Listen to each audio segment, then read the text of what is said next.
They've been fighting each other for centuries. They've been fighting each other for hundreds of years. We were put into this battle, interjected. It was supposed to be a 30-day period, and we've been there for many, many years. The worst mistake that the United States has ever made was going into the Middle East. It's a tough situation. After allowing Turkey to invade Syria, President Trump made it clear he was washing his hands of the Middle East and the Kurds. We're getting out of the endless wars. We have to do it. With U.S. forces ordered to get out of the way, Turkey's invasion of northern Syria went into overdrive. We headed for the front lines to see firsthand the consequences of the sudden change in U.S. policy. Operation Peace Spring, as Turkey called it, was systematically destroying Kurdish towns and villages and driving hundreds of thousands of people from their homes.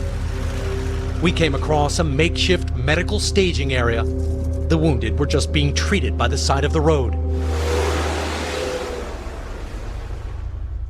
The Turks seemed to be bombing anything that moved. Here at the front lines, it is mostly deserted. The Kurds are trying to stay off these exposed roads. 2 rounds came in over our heads.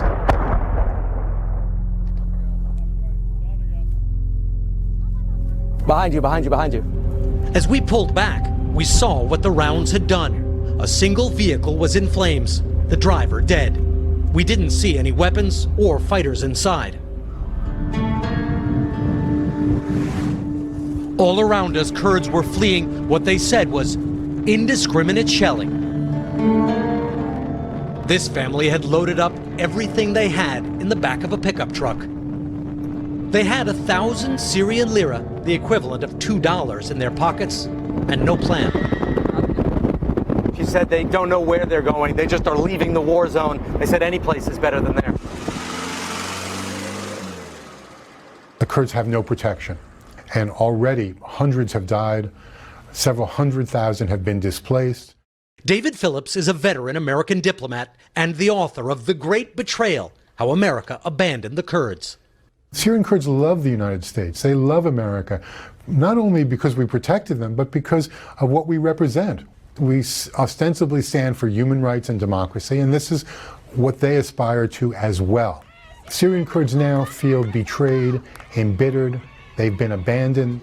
The blood of these victims is on Trump's hands. This family traveled over 100 miles to escape the killing and found refuge in an empty school. Turkey wants to get rid of us, and Trump is letting it happen, cried this woman.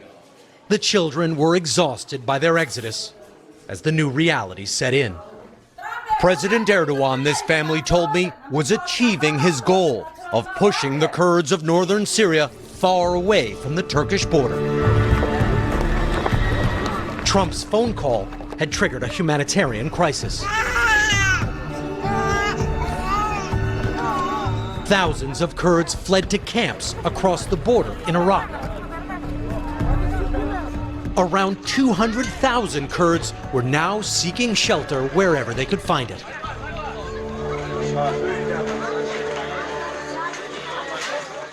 The Kurdish people interpret Trump's decision as a major historic act of backstabbing. The way in which this decision has been taken without consulting the people on the ground just shows to the Kurdish people how little they are valued as as human beings. Azima, a veteran Kurdish commander who, like thousands of Kurdish women, fought in the battles to defeat ISIS, told me she worried this day would come. I respect Turkey and I respect the Turks, but I do not respect the Turkish state. They are like ISIS. They have similar views. The commander of Kurdish forces, General Mazloum, was equally worried. Erdogan wants to cleanse the area of Kurds. He wants there to be no Kurds along his border. Do you think President Trump understands the consequences of what his actions are doing? I assume that he doesn't understand the consequences of this decision or doesn't have the full picture. Then, suddenly, a week into the invasion, President Trump wanted to play peacemaker, sending Vice President Pence to broker a ceasefire with Turkey's Erdogan. My fellow Americans, I greet you this morning from the White House to announce a major breakthrough toward achieving a better future for Syria and for the Middle East. It's been a long time. This was an outcome created by us, the United States, and nobody else, no other nation. Very simple. And we're willing to take blame, and we're also willing to take credit. Despite the gloating, the fighting never stopped. But the tactics changed. Turkey adopted a new, highly controversial war plan.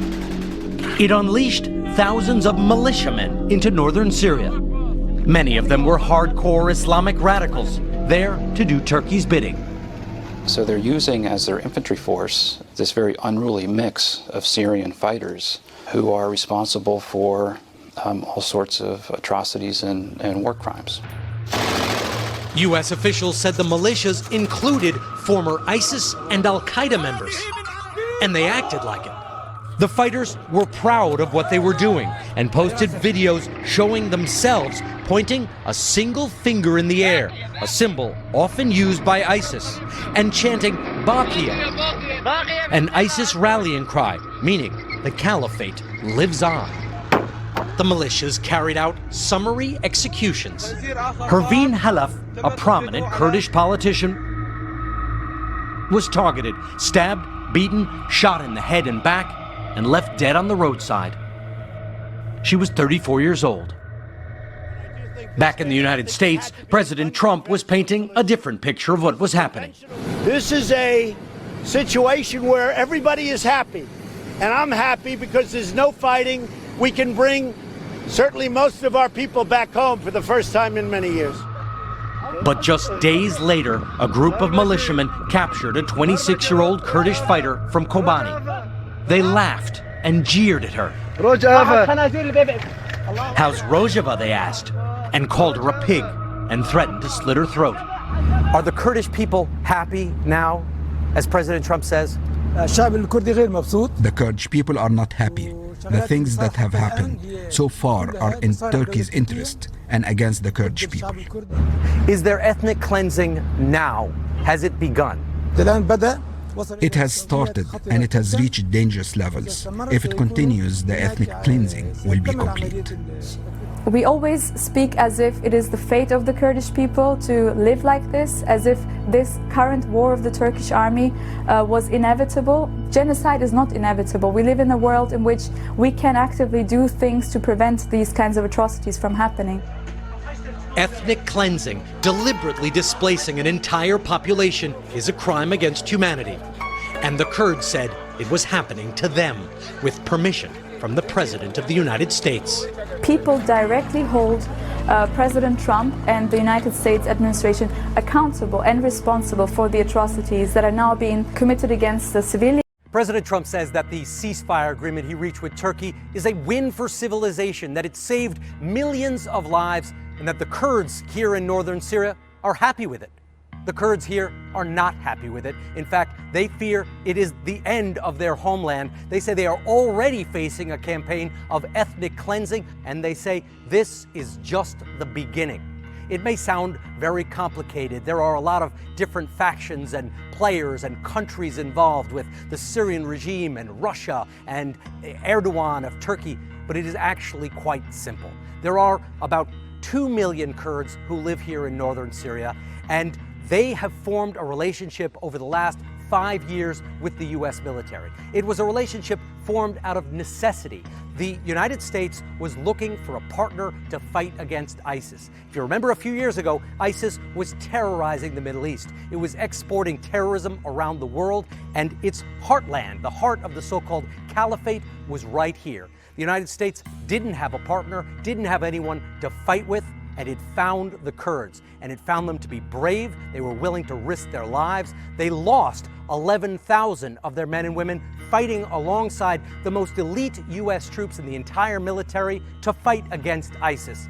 And while that was happening, while this friendship, this alliance was born in combat, the Kurds used that blanket of protection that the U.S. forces were providing them to carve out their own autonomous area. They found a homeland. They created a stable region here in northern Syria, which they called Rojava. That is where we are right now. We are in Rojava, but Rojava, this Kurdish enclave, is now being divided up. It is being destroyed. And the people who live here, the Kurds, say they will have nowhere to go. They are going to face mass either murder or ethnic cleansing. And they say it is already beginning. And the reason why they say that is because this peace deal, this ceasefire that President Trump negotiated with Turkey, the fundamental tenet of the agreement is to cede much of this area, a 20-mile deep by 250-mile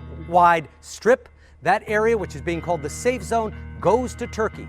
So according to this peace deal, a piece of Syria, the piece of Syria where the Kurds live, is now going to be controlled and patrolled by Turkey. And not just Turkey. Turkey has big plans for this region. Turkey has already been laying out what it wants to do with this new piece of territory it controls.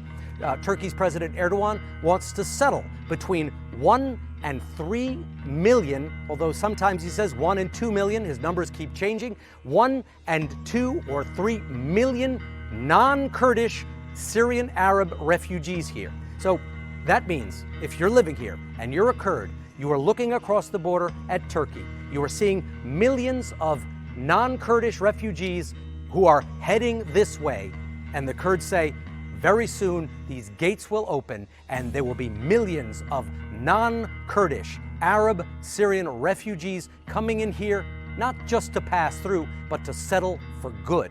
Erdogan has already been talking about all the housing projects he wants to build here, the schools and the mosques and the hospitals that are going to be built here for the new arrivals. And the Kurds say, as these new arrivals show up, there is going to be civil war, there'll be vendetta killings, and that they themselves will very likely be displaced. And they're going to be displaced not just because the Syrians in the north, the refugees, hate them, not just because there is a long-standing animosity between these two ethnic groups, but because they fought alongside U.S. forces. By being here, by having this alliance with the Americans, the people who are around this neighborhood have been painting them as traitors. That's what the Turks have been calling them. That's what the Turkish-backed militias have been calling them. That is what the Assad government has calling them. And now the Kurds are left on their own. They've been branded as traitors for working with the Americans. Now the Americans are leaving them, and their fate is uncertain, to say the least.